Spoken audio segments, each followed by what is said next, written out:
Eh, bueno, vamos recogiendo las ideas todas muy interesantes que pudieron desarrollar en sus presentaciones nuestros invitados.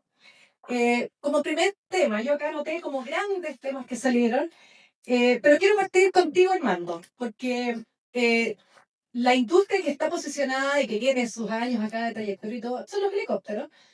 Y me gustaría saber, desde todo el espíritu innovador que ha tenido Cocote también desde su creación, ¿cómo se explica una proyección de la operación de helicóptero en el contexto de todo lo que nos han contado los expositores, ya de todo ese desarrollo, no solo del sistema aeronáutico, también quizás de negocios nuevos? Los drones han permitido ampliar la gama de usuarios de servicios aeronáuticos, que antes no eran clientes, porque los helicópteros tenían un costo determinado, pero ahora con los drones sí esos costos son alcanzables y tienen servicios ya bastante interesantes. Bueno, entonces se amplió un mercado, se desarrolló un mercado nuevo. ¿Cómo de eso también se pueden servir y nutrir operaciones integradas, conjuntas o los helicópteros en sí? Ya, gracias Loreto, gracias a todos. Em, bueno, hay harta sinergia en realidad. Por eso nosotros hace muchos años atrás también, cuando siendo un operador tradicional de helicópteros, que nos metemos también en otras unidades, pero partimos con los drones porque vimos un complemento.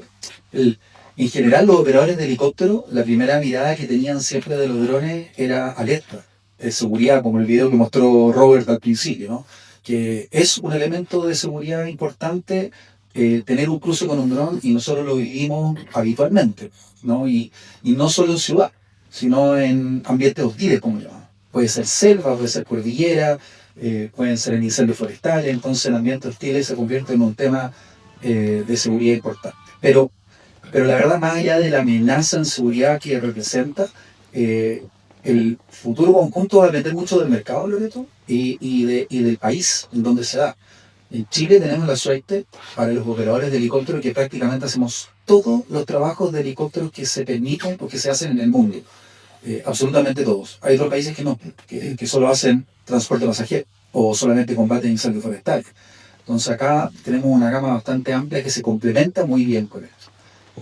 Creo que lo- la operación en helicóptero tiene todavía un desarrollo importante a futuro y harto trabajo, porque hay muchos trabajos que requieren de precisión, de mano, y desde el punto de vista de la eficiencia, y para competir con los drones cuando cada vez tengan mayor capacidad y mayor precisión, va a tener que ver con el combustible sustentable para los helicópteros, con motores eléctricos que sean capaces de tener la potencia que tiene un motor de combustión hoy en día, por ejemplo. Em, pero no va a haber un declive en la operación de helicóptero de manera en el mundo. Al contrario, va a haber un complemento entre las dos opciones. Por ejemplo, en el mundo de la energía, hoy día uno dice, bueno, las inspecciones de las líneas eléctricas, que antiguamente se hacía de manera visual, con un especialista a bordo del helicóptero que miraba la línea, eso fue evolucionando a cámaras en los helicópteros, grabando la línea. Después evolucionó a no solamente la grabación y la foto, sino a un software que te entrega las alertas, en donde el especialista tiene que dedicarse a ver dónde hay una corona, dónde casta una línea, etcétera. Y todos decíamos, bueno, el dron puede hacer eso absolutamente autónomamente, a un costo 10 veces menor que la sola helicóptero. Y efectivamente, pero ¿dónde está el complemento entre las dos, por ejemplo, industrias? Si es que las separamos, es que hay muchas líneas en donde el dron no puede llegar y el helicóptero sí llega. Entonces hay un complemento perfecto en donde el helicóptero lleva al dron y al operador. Eso. Y allá es donde se deja al operador del dron y se hace la inspección de la línea con el dron, con los sensores, Por con el ejemplo, los software, que lo puede maquetes de hacer el subir a la helicóptero, por gigante. supuesto, pero más caro. Entonces, ese Sí. empieza a dar un complemento muy bueno para eso. Lo mismo estábamos conversando hace un rato también con don Manuel, ¿verdad? De la DGAC respecto a los incendios forestales, específicamente combate nocturno. O sea, para el combate nocturno en aeronaves tripuladas, aviones o helicópteros, que todavía es muy complejo, con suerte se hace algo en Estados Unidos, en Chile estamos viendo cómo lo podemos hacer, existe la demanda, pero, pero sería lo ideal partir con los drones en el combate nocturno, ¿no? Drones que tengan la capacidad que tiene un helicóptero, un avión para hacerlo, que hoy día, si bien hay algunos prototipos, nos falta la parte de la certificación propia de esos aparatos. En resumen, creo que hay larga proyección en lo que es helicópteros todavía, muchas décadas en adelante, y un complemento gigantesco con los drones. Y los helicópteros van a seguir actuando muy fuertemente porque si se fijan en casi todas las exposiciones que vimos, que están muy bien, siempre está enfocado a el transporte de personas, incluso autónomos. VTOL o eVTOL, pero todavía hay mucho trabajo en helicópteros en cordillera, en incendio, como lo decía, en ambientes hostiles, que probablemente un dron que tenga una capacidad para transportar a 30 personas a una plataforma offshore a 60 millas náuticas fuera de costa, lo van a seguir haciendo los helicópteros. Perfecto. No sé si alguno quiere comentar o con complementar quizás de su experiencia en Colombia, qué ha pasado, han visto operaciones integradas. Definitivamente sí, y se han recibido ya las solicitudes de empresas de helicópteros que quieren integrar a sus autorizaciones de operación el uso de drones en diferentes aplicaciones, tantas como las que pudieran suceder para el escenario colombiano. Es una capacidad más, es veces. Es lo que tú dices, complementar capacidades y dentro de esas para que se utiliza cada equipo, como dentro de los mismos helicópteros, cuál se utiliza para qué y demás. Pero creo que es una oportunidad y así, viéndolo así, una empresa de helicópteros aumentaría su portafolio de servicios.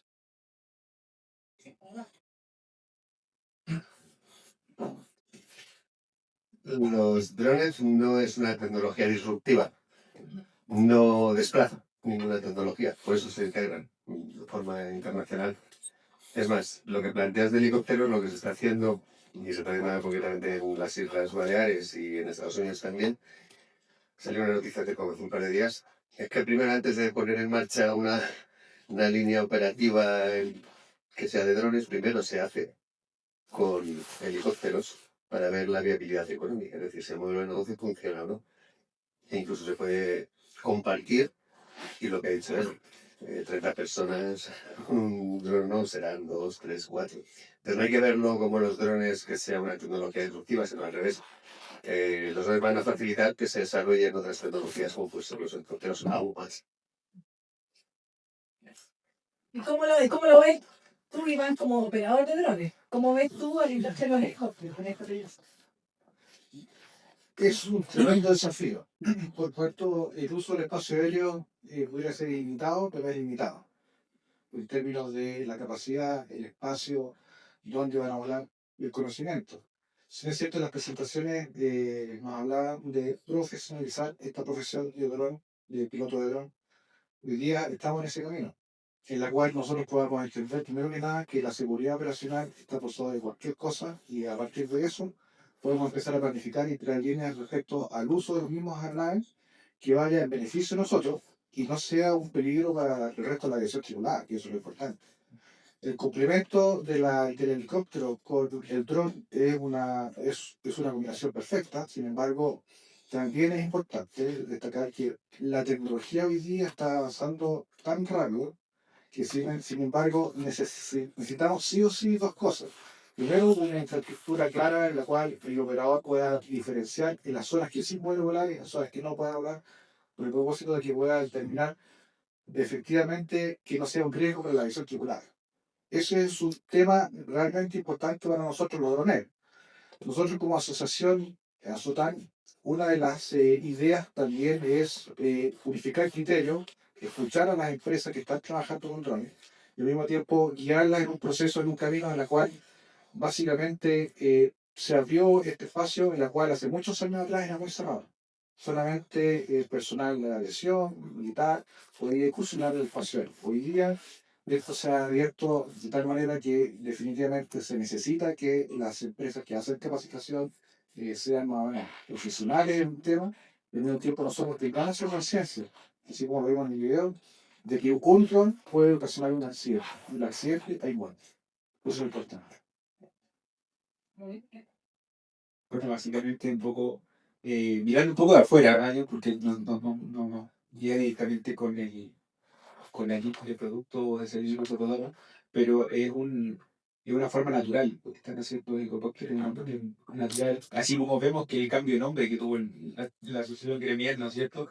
Es algo natural que ocurre. O sea, para mí me parece que es lo normal, que los explotadores de helicópteros luego que esto es como la curva de producción, de producto, por ejemplo, hay un producto que está aquí y tengo que levantar un siguiente producto, si no, cambiar o morir. Entonces es una cuestión de asociarse. No es que el helicóptero vaya a desaparecer bajo ningún punto de vista, esto es como los sistemas de vigilancia. Y fuera de ese bravo, la tiración te reemplazando un radar, no, viene a complementar. Entonces, esa visión yo creo que es la que hay que explotar y que de alguna manera eh, le felicito toda la gremial que han tenido, ha sido fino con respecto a defender nuestro espacio de también. Así que, eso. Sí, pero como dice Armando, o sea, ha sido todo un proceso, porque los helicópteros al principio, y yo creo que al revés, los operadores de drones viendo los helicópteros como los bichos más grandes que vamos a dejar obsoletos a los dinosaurios, y los helicópteristas mirando a los gamers, que en el fondo se me dijo que ellos están invadiendo mi espacio. Bueno, la verdad, claro, muchas tecnologías llegan así, el auto respecto de los carruajes, pues. Pero no es tan así en el fondo, porque los helicópteros tienen un rol, tienen una función que cumplir y que se proyecta también. Yo concuerdo también con esa visión. Recogiendo ahora de las presentaciones que he hecho, voy al tema de los ciclos de desarrollo. Varios de ustedes en sus presentaciones tomaron una línea de tiempo. Y decían, mira, el primer vuelo fue en 1903 y de ahí la aviación comercial. Bueno, en Chile el primer vuelo fue en 1910 y la aviación comercial y se inició en Chile en 1925. O sea, fueron 15 años. 15 años. Uno dice, ¿es mucho, es poco? Yo creo que a la larga es poco para levantar todo lo que significa. Claro, y después empezó Chile a llenar de infraestructura, en fin. Pero la aviación comercial se inauguró 15 años después del primer vuelo. ¿Cuál? Y aquí, y yo sé que es difícil, pero vamos jugándonos un poquito. ¿Cuál podría ser el ciclo de desarrollo del Advanced Air Mobility? Ya vemos y muchos se impresionaron de ver lo que estaban haciendo en Benidorm. De decir, oye, wow, nunca había imaginado que en España estaban haciendo esto tan avanzado. Bueno, el ciclo de desarrollo, a lo mejor en la carta GAL de la mesa de trabajo para el 2029, y uno dice, chuta, esto va a pasar mucho antes y esto no puede ser el fenómeno, entre comillas, del Uber, o sea, que llegue. No, la idea es que tengamos una estrategia y llevemos el desarrollo. Y bueno, ¿cómo ven el ciclo de desarrollo actualmente? ¿Cómo proyectan esto en el tiempo? ¿Para cuándo deberíamos estar preparándonos? Europa tiene un timing, América Latina puede tener otro, no sé. Veamos, ofrezco la palabra. ¿Quién se anima? ¿En dónde? Bueno. ¿En dónde? ¿Dónde se va a integrar? ¿La M dónde? Porque lo he dicho antes. En China ya están certificadas los subventor, por lo cual China ya tiene prácticamente la movilidad aérea avanzada. Dependerá mucho de cómo se integran las tecnologías al final en este planeta. Por aceptación social, eso está claro, lo hemos dicho antes, porque haya un beneficio económico, si no, no se van a integrar, porque la normativa y la regulación lo permitan y porque la tecnología esté preparada. Esos factores son normativa, tecnología preparada y demanda. La normativa está prácticamente, y si no está en todos los sitios, con la que ya existe en otros países se puede desarrollar la normativa propia con la experiencia. Que al final, ¿para qué vamos a dar cabezazos? Pues si alguien ha desarrollado algo, lo adapto, lo mejoro, soy ecléctico, lo mejoro y avanzo. ¿La tecnología está preparada? Por supuesto, estamos viendo que está preparada. ¿Lo demanda la sociedad? Bueno, estamos viendo que los helicópteros es una nueva ruta. ¿Por dónde va a empezar la movilidad aérea avanzada? Y depende, es que es difícil decir una fecha, es que no puedes decir. A mí eso me lo han preguntado. ¿Y cuándo va a venir el Diosperis? ¿Y cuándo va a venir? Pues depende. Lo que sí que es cierto es que al principio cualquier tecnología se integra de forma escalable en unos países, en unos entornos, que luego, cuando se ha probado y testeado esa tecnología, se desarrolla y se lleva a los demás. En China se está trabajando, en Europa se está trabajando, en Colombia se está trabajando, aquí se va a trabajar, por lo que estoy viendo, y por la predicción de que esté aquí la Dirección General de Atractivo es muy positivo. No hay un año definitivo, porque no se puede decir. Cuando dicen esto, yo digo que en el 2030, los estudiantes, ¿no? Digo, pues probablemente los que empiezan ahora en primero de carrera, ¿no? De aeroespacial, les quedan 6 años hasta que acaben. Entonces el 2031. 2030 es una buena fecha. Hoy me han comentado alguno de los que están por aquí, no sé dónde están, que ya hacen transporte logístico en el entorno rural aquí. Eso es movilidad aérea avanzada. te falta la gestión aeroespacial, pues empieza escalando siempre, poco a poco, poco a poco. No te voy a dar una fecha.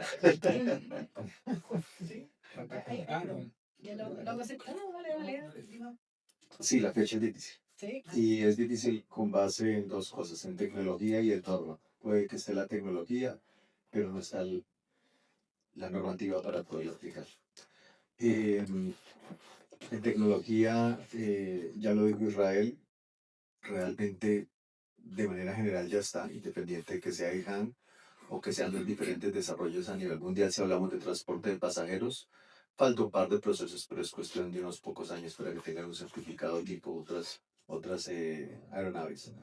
Eh, pero ¿cuándo y cómo se van a implementar? Llegar a cualquier país y poder tener el soporte, que es lo que acabas de mencionar tú, de cuándo vamos a tener y cómo vamos a jugar en este nuevo escenario y cómo nos vamos a integrar con la primera capa, que son los helicópteros, y hablamos verticalmente, o con las infraestructuras ya especializadas, que son aeropuertos y helipuertos, horizontalmente, cómo lo vamos a integrar. De manera general, con una norma y unos elementos que huelen eh, para el transporte de pasajeros, y nos limitamos a esto que tal vez es como la última línea que se tiene para empezar a desarrollar todo masivamente, debería ser en el corto plazo. En el corto plazo. Aquí ya corresponde a los seres humanos de cada país que puedan establecer la documentación para poder saber cómo se va a integrar de manera articulada y segura a sus operaciones, en lo que considero. Yo me lo voy a jugar con la idiosincrasia, no con el timing, ya que Israel y Robert dieron los elementos normativos de tecnología y de países donde está, por ejemplo China. Yo diría que correr. Obedece también normativa, tecnología, pero a algo muy básico que es la economía, oferta y demanda. O sea, ¿quién tiene hoy día la real necesidad de tener Advanced Mobility? Sao Paulo, Brasil. Lima, aunque sabemos que la normativa de Lima puede ser un poco más compleja, ¿no? Pero son ciudades que lo requieren. Chile, no sé si tanto. Santiago, nosotros somos muy autocríticos, pero tenemos una infraestructura de autopista invidiable por cualquier país, entonces no es tan necesario. A ver, nosotros teníamos el sueño, la visión, lo hablamos en algún par de oportunidades, de establecer un piloto. ¿Te acuerdas, Loreto, que hablamos cuando queríamos traer un piloto acá para establecer una ruta por sobre el Mapocho, Sanhattan, centro, aeropuerto? Bueno, pero eso tampoco ya va a florecer probablemente porque ya está anunciado el metro, el aeropuerto, el tranvía y la cosa. Entonces, no vamos a tener la necesidad. Pero Sao Paulo, que es una ciudad helitransportada por excelencia, yo diría que más que Nueva York, no tengo la estadística, y no tiene limitación, por ejemplo, de biturbina en altura, entonces va a ser muy fácil para ellos establecerla. Entonces, yo le agrego lo que dijeron ustedes, la necesidad económica, la necesidad de cada país o cada ciudad de establecerla en el imaginario que tenemos, que podríamos hacer en Chile. Existe la necesidad de hacerlo también, por ejemplo, en el rubro minero. Se lo aseguro, o sea, hoy día tenemos una sola minera que tiene transporte aéreo regular, la aviación general, no es aerolínea, pero son otros operadores de aviones de 18 pasajeros. Entonces, a la medida que vamos a tener un Advanced Mobility hacia esas mineras capaces de llegar a altura, transportando de A5, quizás no de A2, de A4, pero de A5, y tener varios haciendo esta ruta, creo que es bastante más factible para poder hacerlo, y ni hablar del mundo de rescate aeromédico, que yo siempre he sido crítico, tú sabes, Loreto, acá en Chile no lo tenemos desarrollado en lo absoluto comparado con otros países, pero quizás podríamos partir con un Advanced Mobility, no necesariamente de transporte de pacientes, pero pueden ser órganos, sangre, medicamentos, tampoco es un delivery, ¿no? No es ni delivery ni pasajeros como de un punto A al B. Creo que va por ahí, va a depender de la necesidad. Perfecto. El mercado. Puede poner el timing. Bueno, el 2029 no. Ya. Eso como para empezar, como para seriar. Creo que no es desafiante el 2029, para nada. Porque ya está, ya puedes ver todo lo que se está desarrollando, todo el trabajo que se está haciendo. Concuerdo con Armando con respecto a, para buscar una fecha, en el fondo necesitamos la necesidad comercial, incluso más allá de la normativa, porque la normativa ya nos queda atrás, ¿ya?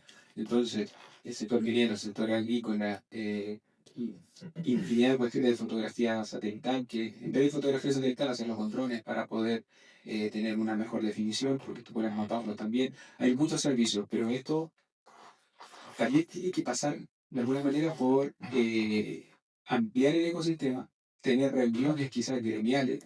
Nosotros tenemos un gran poder que a veces no nos damos cuenta y el hecho de pasar por Corfo o con Chile poder buscar capitales extranjeros que quieran invertir en ciertas cuestiones y en ciertos proyectos pilotos.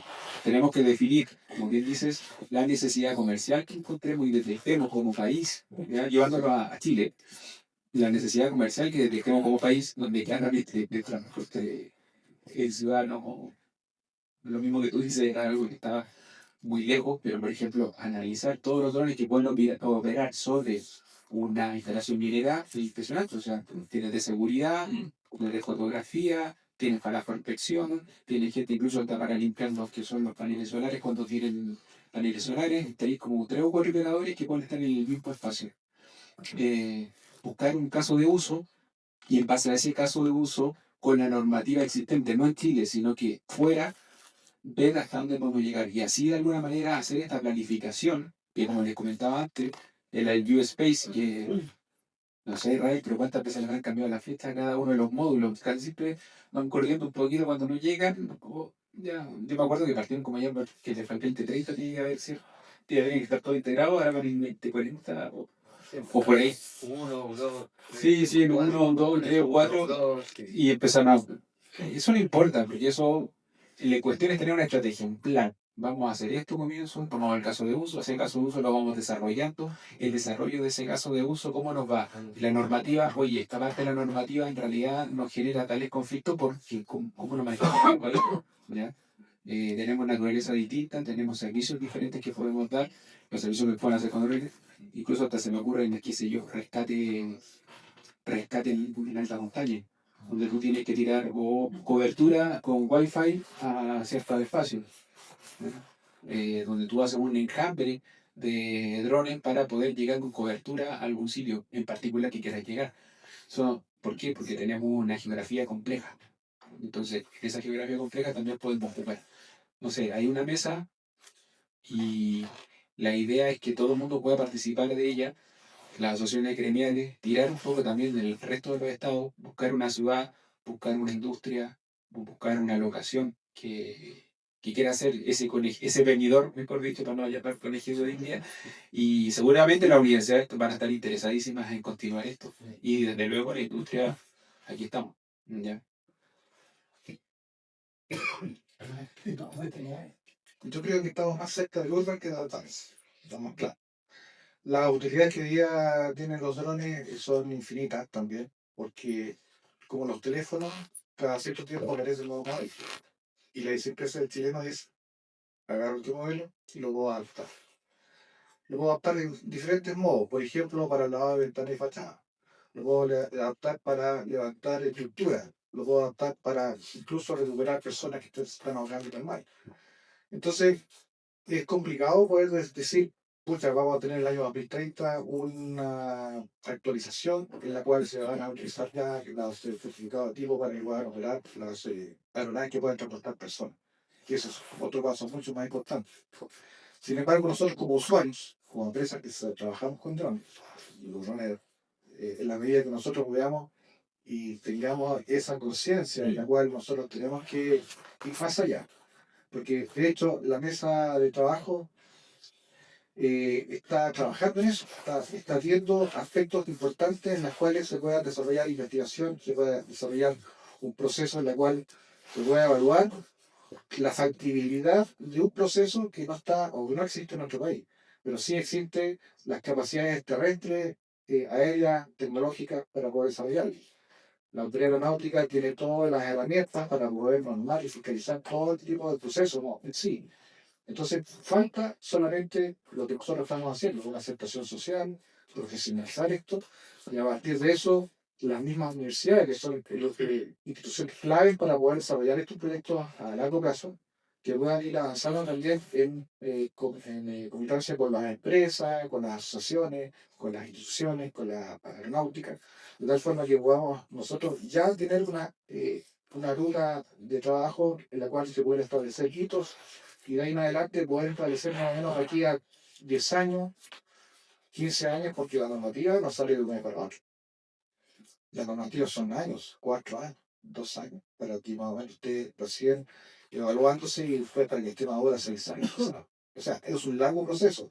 Y nosotros, como usuarios del sistema, los droneros, las empresas que trabajan con esto, nosotros vemos una oportunidad. Y la oportunidad es ocupar un elemento que obviamente está disponible al alcance de nosotros. Porque el negocio es ir a comprar el equipo y vender el servicio. Tan simple como eso. Sin embargo, más allá de eso, obviamente hay por detrás toda una infraestructura aeronáutica en la cual está preocupado es lo que está ocurriendo. Cantidad de drones en Chile son muchísimas, miles. Cantidad de operadores también. Entonces, esa etapa en la cual nosotros hoy día estamos viviendo es, primero que nada, presentar aquí a nuestro país las nuevas tecnologías. Explodrón tiene ese propósito de poder traer esta tecnología y poder mostrar y decir, si en otros países se hace, ¿por qué nosotros no? Es decir, este es el inicio y el inicio parte con nosotros. Es decir, nosotros tenemos la intención y la imaginación de poder proyectar este trabajo futuro y poder trabajar en eso.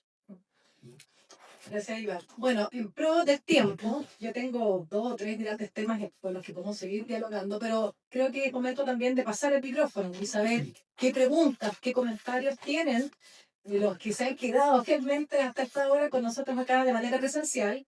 Así que los presenciales tienen la preferencia, dado que han hecho todo el sacrificio de estar acá. Y les doy la palabra. Hay un micrófono disponible, así que si alguien se anima, puede levantar la mano. Buenas. ¿Me escuchan? Sí, bueno, más o menos. No, para que el streaming te escuche. Mi nombre es Mateo y bueno, represento junto al mayor enemigo de todos los que están acá, que somos los pilotos de drones o aviones de navegación por COVID. A ver, me trato un poco desde el año 2018 más o menos que empecé el tema de aeromodelismo, armar aviones de cartón y cosas así. Y bueno, gracias a eso me permitió, hoy en día en la universidad estoy desarrollando un avión de despegue vertical, lo invito a seguirlo en Instagram como USM, pero ya, ahí sí. Pero el punto al que quería llegar es que los aviones que hacían en ese 2018, no solo yo, sino que me imagino que más personas en Chile y en el mundo, no son aviones de unas prestaciones, o sea, estoy hablando de que en ese tiempo 2 kilómetros de altura, 8 kilómetros de distancia horizontal. Se ha hablado mucho en el escenario de las regulaciones para aviones comerciales y todo eso, pero encuentro que este mundo, de la gente que le gusta hacer el long range, que se llama con aviones, es un mundo que sí debe ser un peligro. Me imagino para ustedes, para los que vuelan en helicóptero, estar volando a 2 kilómetros de altura, me imagino que es una altura en la que se puede interceptar contra un helicóptero. Pero también siento que es un mundo que se está dejando afuera, porque como escuché a alguien que acá hablar, el tema de los MUSSP es algo que va a tener costo, es algo que a un niño, que en ese entonces, de segundo o tercero medio, no va a poder acceder a un USSP que le regule el vuelo. Entonces eso es un poco lo que quiero saber y dejar la semilla plantada a este grupo de personas que les gusta la aviación como hobby, ¿de qué manera se va a considerar? Bueno, buen punto, también sos vacuna. Solo una cosa para aclarar. Lo último que has dicho del U-Space, del USST. El USST no va a estar en el campo, no lo visto, no volar en entorno rural porque quieras, estará en determinadas ciudades donde se te quieran hacer esas operaciones, quizá no me he explicado bien. O lo tengo tan metido, tan interiorizado que no lo he expresado. El Geospace en principio no va a estar en entornos rurales donde tú hagas vuelos experimentales, con lo cual, esto solo será en entornos previamente aceptados para que haya ese tipo de operaciones, que haya beneficio económico, que es lo ahora. Y lo de los costes tampoco saquemos las cosas de contexto.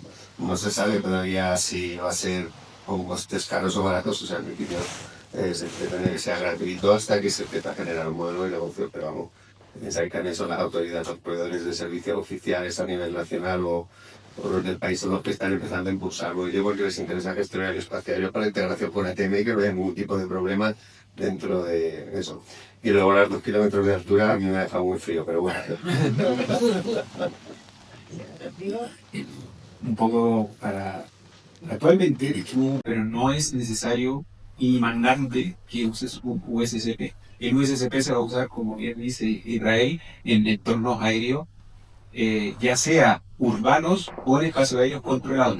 Esa es la estadística que contaba también yo, que alrededor del 97% de los vuelos se considera que va a ocurrir en eso, pero hay un 3% para que puedan dedicarse a aprender básicamente, porque nadie más está sabiendo y en algún momento hay que sacar el auto de la cochera, limpiarlo, volverlo a guardar antes de aprender a conducir, que es lo que mi papá me dedicaba a manejar. Claro que sí. ¿Hay consulta?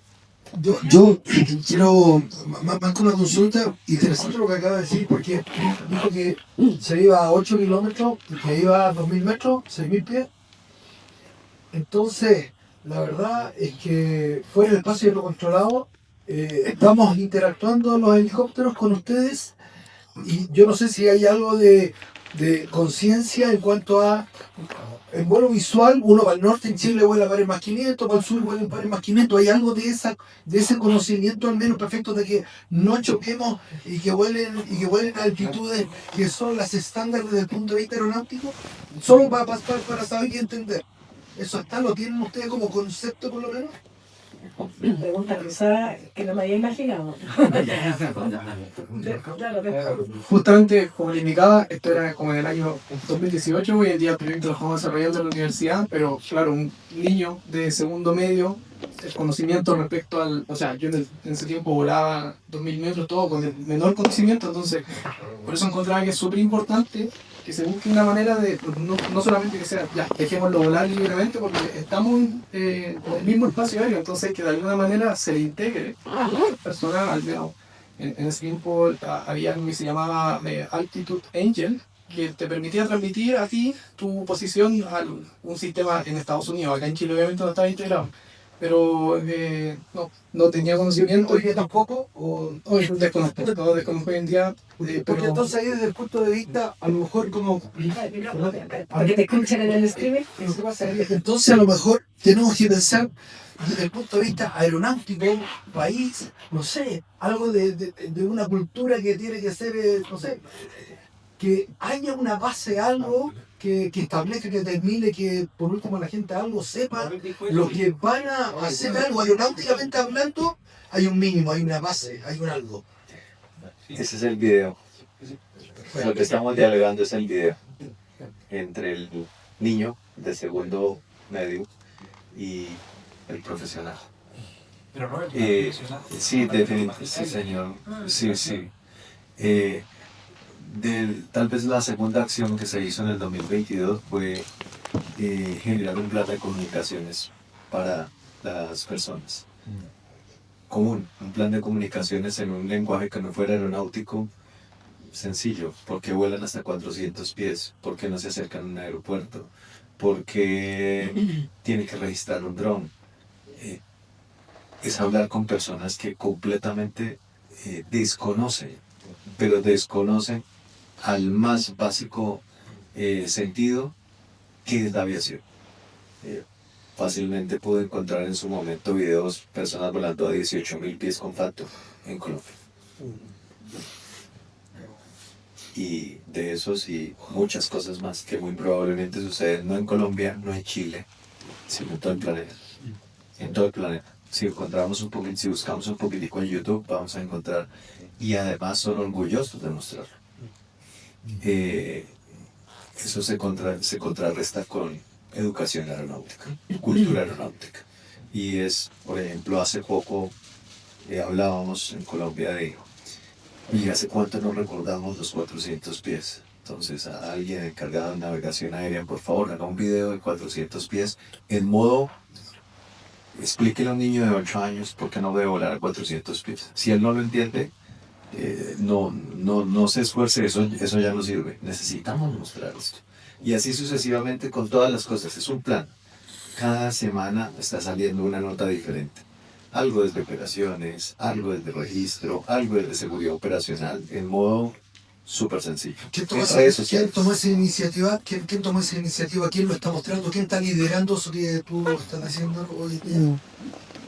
Eso se hace desde el nivel central, desde la dirección general, se ejecuta desde el plan de comunicaciones y le asignamos a cada área dentro de la dirección general la tarea. Si los 400 pies corresponden a operaciones, viene navegación aérea. Los registros le corresponden a autoridad aeronáutica. Cómo se tramita un permiso le corresponde a autorización de vuelo. Y así el área natural de la respuesta es el área que va a hablar.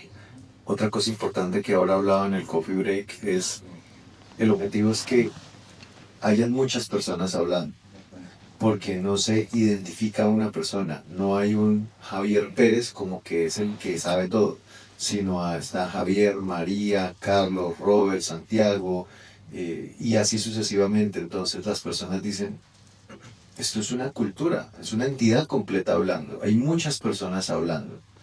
Y cuando sucede eso, queda mal que alguien hable, con todo respeto, Mateo, que alguien pregunte, porque dice, yo debería saber.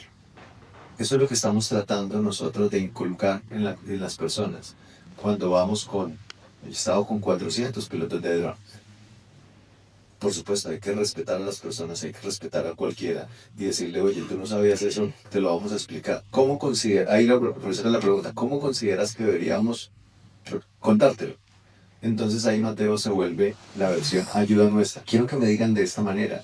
¿Quiénes consideran lo mismo? Caracha, de 400 hay 300 que piensan esto. Pero yo jamás lo hubiera pensado siendo profesional en aviación. Yo le habría dicho todas las formas por las cuales 400 pies es el límite, pero él me dice, mira, quiero que me lo muestren así, porque así me causa lógica. Por supuesto, yo con mis más de 40 años y Mateo con sus 20 y algo, hablamos en un lenguaje diferente. Esto es un reto grande para la autoridad. ¿Me dejas tiempo? No he seguido. Es justo lo que dice concienciación social, cultura aeronáutica, transmitir. Y otra cosa importante también es a lo mejor hacer la formación en la clase abierta, que es la más sencilla, de forma gratuita. En España es gratis, ¿vale? Está abierta, es certificada y certificada que podría encontrar un envío por la pregunta que he hecho.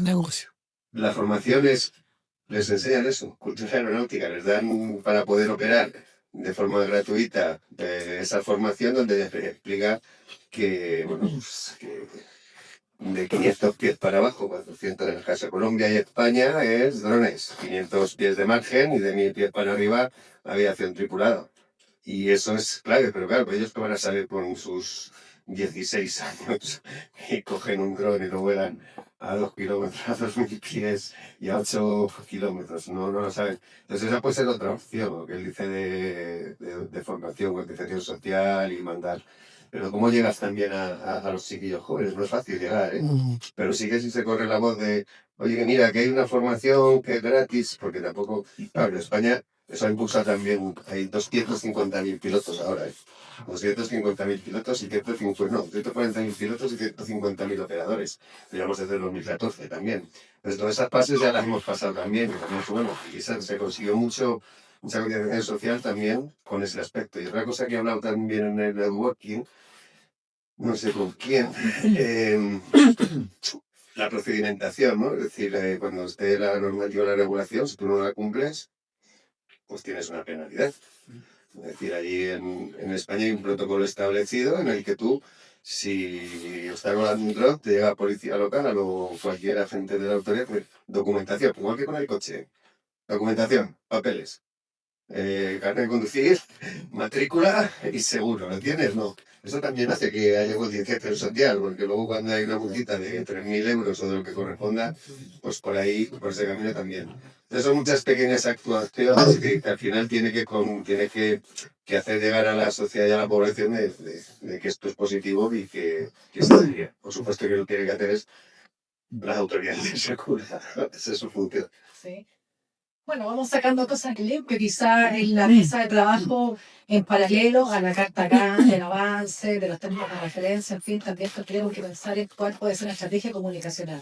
O sea, tal como la DGAC tiene videos que saca por Instagram, videos, pero videos que están dirigidos al mundo profesional, no al mundo de los usuarios. Bueno, quizás hay que pensar entiendo que están rediseñando la página web. De repente hay que pensar que una sección de la página web puede ser solamente drones y en un lenguaje distinto que permita que el público no aeronáutico lo vea. Entonces, hay estrategias de comunicaciones que se pueden enganchar a partir de la mesa de trabajo. Quizás eso podemos recoger como lección de esta conversación. Vale, otra pregunta. Vi unos manos levantadas por acá. Ya. Hola, buenas tardes. Mi nombre es Mauricio Ortiz. Yo soy delegado de Dirección de Aeropuertos del Ministerio de los Públicos. Primero, felicitarlos a todos por las presentaciones. Han estado todas muy ilustrativas, muy educativas. Mi consulta tiene que ver con normativa, pero normativa no tanto operacional, sino más bien asociada a la movilidad aérea avanzada, relacionada a la infraestructura. Quiero saber si, dejo la pregunta abierta, digamos, esta para todos ustedes, si eso es un tema, porque no escuché mucho en ninguna de las presentaciones, si es un tema para ustedes, cuál es el desarrollo que tiene ese tipo de normativa en el planeta, en el globo, porque parece que fue el profesor Quintanilla que mencionó una persona que viajaba de su casa a su lugar de trabajo, ¿no es cierto? En estos vehículos, imagino que el lugar de donde sale ese vehículo al lugar donde llega está normado, digamos, por algo, tiene que haber alguna infraestructura asociada a eso. La misma experiencia del video en Benidorm, también vi un punto de color celeste, me imagino que cumplió con alguna normativa, no sé. Entonces, quiero saber un poco respecto de eso. Muchas gracias.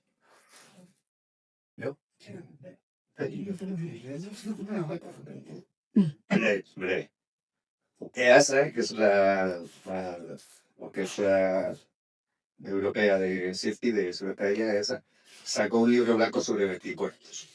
Lo que se está aplicando ahora no para helicópteros, es decir, la FATO, supervisión integral de obstáculos y análisis de riesgos acorde a la misma normativa que se hace para los helipuertos. Es decir, ese libro blanco ya avanza sobre cuáles son las infraestructuras necesarias para generar los vertipuertos, que por supuesto tienen que tener seguridad operacional. Vamos. Y de momento lo que se está haciendo es, insisto, lo mismo que para una FATO, superficie de obstáculos y área de despegue y área de aterrizaje. ¿Se copia la normativa? De momento sí, lo que están es adaptándolos como todo, sacar un libro blanco no es más que una declaración de intenciones para luego sacar una normativa. Entonces lo que está haciendo ahora es, en todo lo que están realizando vertipuertos, utilizan nosotros en el proyecto que te he mostrado antes del aire donde hay vertipuertos, estamos haciendo esos vertipuertos acordes a la normativa de helipuertos. Porque no hay otra de momento, pero la aplicamos. Hasta que no se saque la normativa, siempre te dan un white paper, un concept paper, y a partir de ahí se empieza a generar la normativa. Se están basando en, que es lo lógico también, basarse en eso, porque en el fondo se despegue aterrizaje vertical. Claro que todo. ¿No? De momento, esto es bueno. Como lo menciona Israel, y hay ya varios países que tienen normativa en vertipuertos. Colombia también tiene, la encuentras abierta, es información abierta en la página web de la Aeronáutica Civil de Colombia. Hay una circular informativa que trata el tema específicamente de la parte técnica de verde. Bueno, acá quizá en Chile tenemos que pensar y juntando esto con la idea de un plan piloto, el Ministerio de las Públicas está desarrollando estos puntos de posadas. Quizás podemos pensar que algunos de esos puntos de posada podría ser quizá un punto vinculado a un plan piloto en alguna región, quizá del norte, con las mineras, y ahí armar. Entonces, ya que los puntos de posada de helicóptero, la normativa de helicóptero, el que se está usando como puntos de partida, hasta que no exista normativa específica, en Chile podríamos hacer un SIM, y tenemos esa red de puntos de posada que se construyeron como red de emergencia. Bueno, pero quizás lo podemos también usar para hacer un plan piloto, que debería ser parte también del trabajo de la mesa donde estamos. Entonces ahí donde podríamos integrar un poco estas experiencias. No sé, Rodrigo, si tienes algo que comentar como es infraestructura. ¿Sí? Acá también había una pregunta, yo creo que ella es la última porque por tiempo ya deberíamos ir cerrando. Hola, buenas tardes. Mi nombre es Isaac Imam, vivo en la región de Biobío. Tengo dos observaciones. La primera es sobre cómo concientizar a las personas. Ese video que mostró el coronel me dejó marcado. Impresionante. Quizás la DGC podría, en cadena nacional, no sé, publicidad. Digo yo.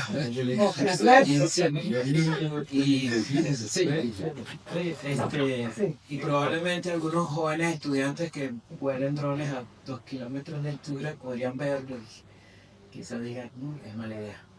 Esa sería la primera. Y la segunda es, también a la DGAC, un mensaje que le escribí, un poco largo. ¿Cómo ven ustedes el desarrollo del área de la instrucción y la formación de los futuros operadores, considerando que en Colombia, por lo que escuché, los operadores se forman de forma generalizada? A lo que me refiero es a que aquí en Chile es un poco más complejo, ¿no? Es por modelo. ¿Me explico? Entonces, por modelo de dron y analizando la versatilidad de los modelos, quizá la DGAC podría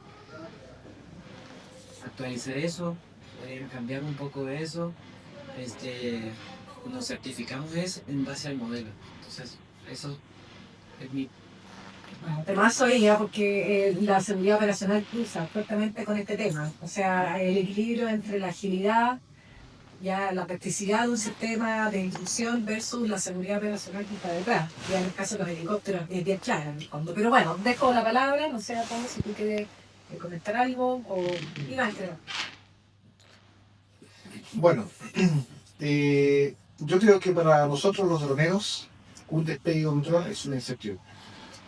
En el sentido de que cuando uno despega, el objetivo es claro, ya sea en forma relacional o en forma de trabajo aéreo, que uno debiera hacer un tipo de trabajo. Y sin embargo, uno en mente siempre tiene esa idea de que puede suceder algo. Entonces, como en Colombia, lo que nos comentaba Robert, la capacitación de un operador o la formación de un operador es un mes, aproximadamente. Porque la idea es no solamente enseñarle a volar, sino que la idea es introducir en ese alumno el concepto de que va a ingresar a un área que está reglamentada por una estructura aeronáutica y que no puede, sin embargo, ingresar sin conocimiento. Hoy día, ¿qué sucede? Que muchos de nosotros a veces, claro, el famoso return to home es una solución, pero en términos generales o técnicamente es un incidente igual, en la cual perdimos la conexión con la aeronave y la aeronave se convirtió en una operación que no está controlada, es un vuelo que no controlado. En esas circunstancias nosotros a veces no tenemos esa conciencia. Hoy día cada vez la tecnología nos ofrece mayor posibilidad, como dije anteriormente, dentro del cargo, por ejemplo, en la cual nosotros podemos volarlo y confiando en las capacidades del software. Pero no tenemos la certeza, por eso digo que es una incertidumbre, la certeza en la cual yo voy a actuar de diferentes formas ante una situación. Y eso lo entrega, el conocimiento lo entrega las academias. La capacitación. En Colombia son CIAC, en las cuales existe una estructura totalmente normada por la autoridad aeronáutica, en la cual le dice que si usted no le enseña algo bien a esa persona es un peligro. Y están reguladas, es decir, no solamente la persona que tiene que rendir el examen para obtener la credencial, sino que también la institución que entrega esa capacitación también está normada y también está fiscalizada.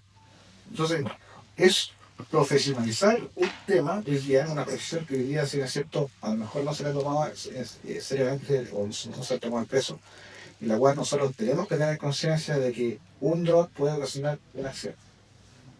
Así es.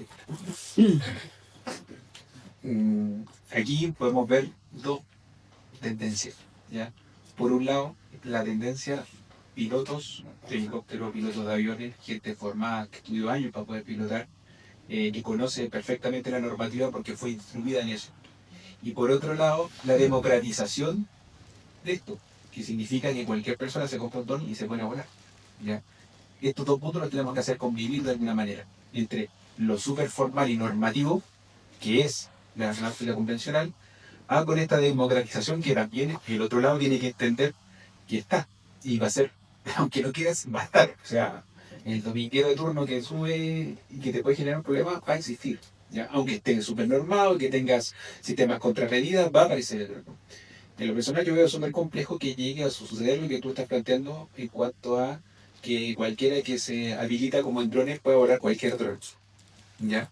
Pero por contra también se puede flexibilizar ciertas normativas en cuanto a decir, oye, dependiendo de todos los tipos, que si son agrupables, que tengan como un tipo de certificación, pero si no, conociendo el lado formal y normativo, tú tienes que pensar que un piloto de un avión no puede pilotar lo que se le ocurra en un vuelo comercial, ¿ya? Aunque diga, no, pues yo tengo mi certificado de piloto, no me momento, ¿ya? Entonces, esa misma normativa tienes que entender que esto es un vehículo, o sea, una aeronave como tal, ¿ya? Entonces veo esas dos tendencias que de alguna manera tenemos que hacer que dialoguen. A la primera, más que canal de masivo de comunicación, hay otro canal que se llama TikTok. Eso es lo que se automatiza. TikTok, Instagram, Facebook. Ahí es donde nosotros enviamos los mensajes. Pedimos el favor a Facebook.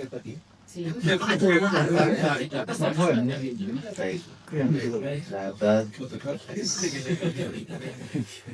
se hace uso también de buenos influencers para enviar mensajes especiales. También lo hacemos. Tenemos empatía con los influencers que hagan las cosas bien, porque no todos son juiciosos.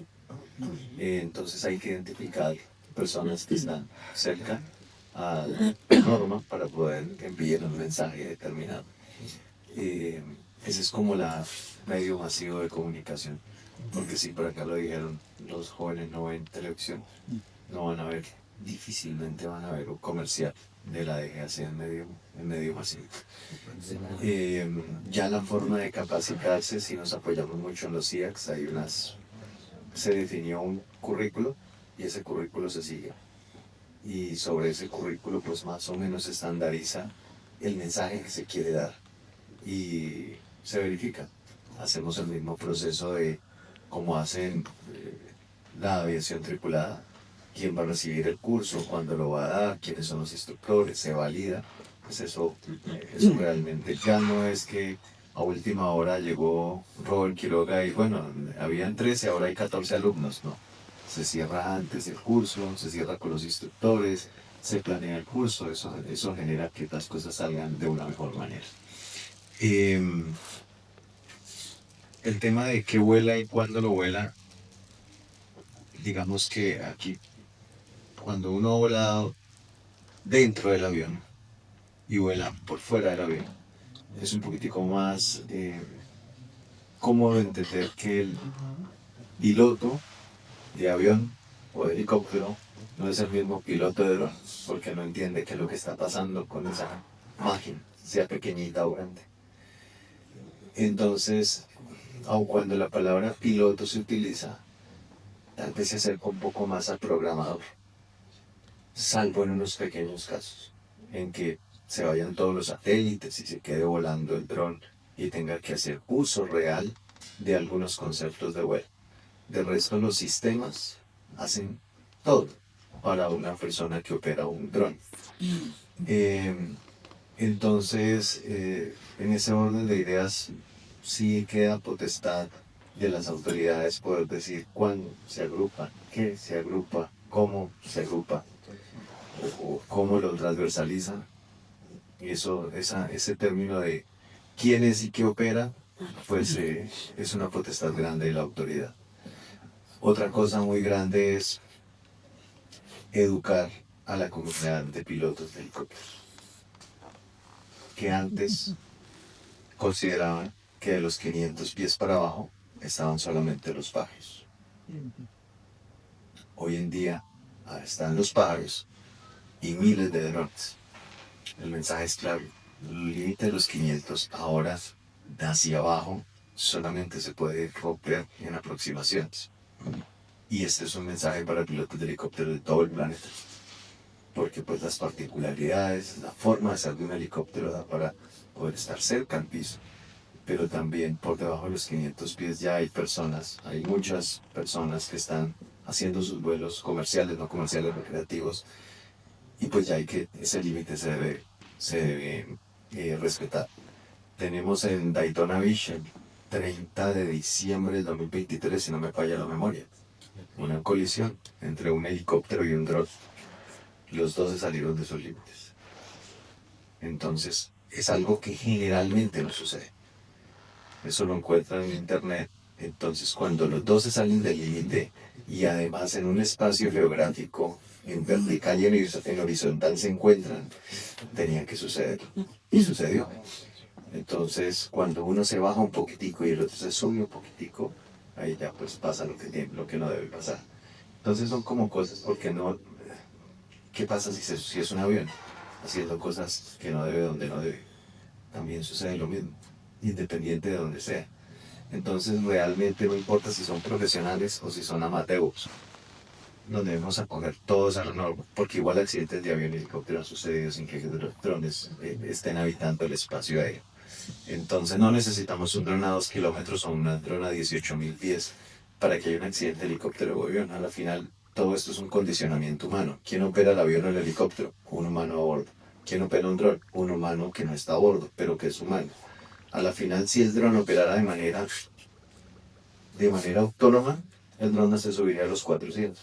Si el helicóptero operara de manera autónoma o el avión operara de manera autónoma, no se acercaría al terreno menos de los 500 o 1000 en turbohélice o 1500 en jet, a menos de que estuvieran en aproximación.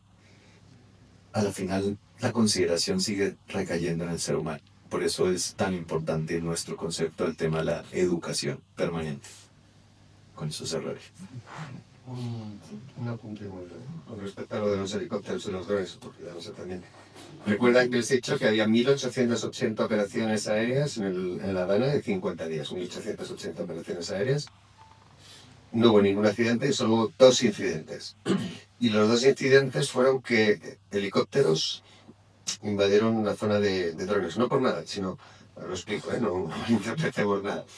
El 78 era por ciento drones, y de esos operadores de drones, el 95% eran fuerzas y cuerpos de seguridad, policías, guardias civiles, bomberos, protección civil, que tienen integrados los drones desde hace ya mucho tiempo y tienen clarísimamente toda la parte de que no pueden pasar de 400 pies. Entonces, lo que él comenta es muy importante de hacer la concienciación a ambos lados de los 500 pies o los 400 pies, tanto por arriba como por abajo. Porque quizá también, claro, nosotros llevamos ya por eso, mucho tiempo más de vuelo, que sí que nos ha dado cierta experiencia que podemos transmitirles, que es eso, ¿no? La concienciación social, el hacer las cosas bien, el ser muy de seguridad operacional, el marcar las pautas, el que las autoridades reguladoras apoyen muchísimo y hagan difusión. Y eso poco a poco va generando semillitas que se van regando y que al final puede haber incidentes o accidentes. Por supuesto, lo hay a veces en un tripulado también, eso no puede nadie evitarlo porque el 100% no existe. Si no, pues nos fallamos la campana de Gauss, pero ya vemos que el 100% no está. Pero sí que esa parte desde mi punto de vista, y ya me callo. Para mí las autoridades reguladoras son clave en este proceso. Es decir, una autoridad reguladora, que es lo que ha pasado en Colombia, que la DGAC ha impulsado y vio que había que moverlo y ha impulsado y ha empezado a trabajar. En el momento en que la autoridad reguladora empieza a trabajar de forma activa, como estáis haciendo ahora con ese comité, con una normativa, y os apoyáis en la industria, en los usuarios finales, en los operadores, en las universidades, poco a poco, puesto que es aviación civil y sabes perfectamente cómo funciona, esas semillas se van generando en la sociedad y hacen que se integre de forma activa y positiva. Ya. Y no me den tan por favor. Armando, ¿no quieres complementar? ¿No? Perfecto. Bueno, ya estamos súper mucho pasados en el tiempo. A mí me quedan los temas, pero está bien, porque vamos a tener una segunda etapa en octubre. Así que vamos a recoger muchas de las ideas que hemos comentado ahora para trabajarlas en octubre. Y recuerden la encuesta, que va a ser también un insumo súper importante para la segunda etapa. Iván, te dejo a ti las palabras presidente. Bueno, quiero agradecer a todos ustedes su presencia, el tiempo que han tenido acá. Eso demuestra mucho interés en este tema que es muy importante y es muy interesante también. Agradecer a los panelistas, a Loreto por esta tremenda iniciativa, a todo el staff de la Dirección General de la Náutica Civil que tomó el tiempo de estar presentes con nosotros acá. Es decir, esto, como dije anteriormente, es un inicio. Lo dejo cordialmente invitado a Expodron el 14 y 15 de octubre, expodron.cl, para que ya sea forma de visitante o expositores puedan estar presentes junto a esta tremenda iniciativa que es el inicio de algo que es realmente importante para todos nosotros. Muchas gracias.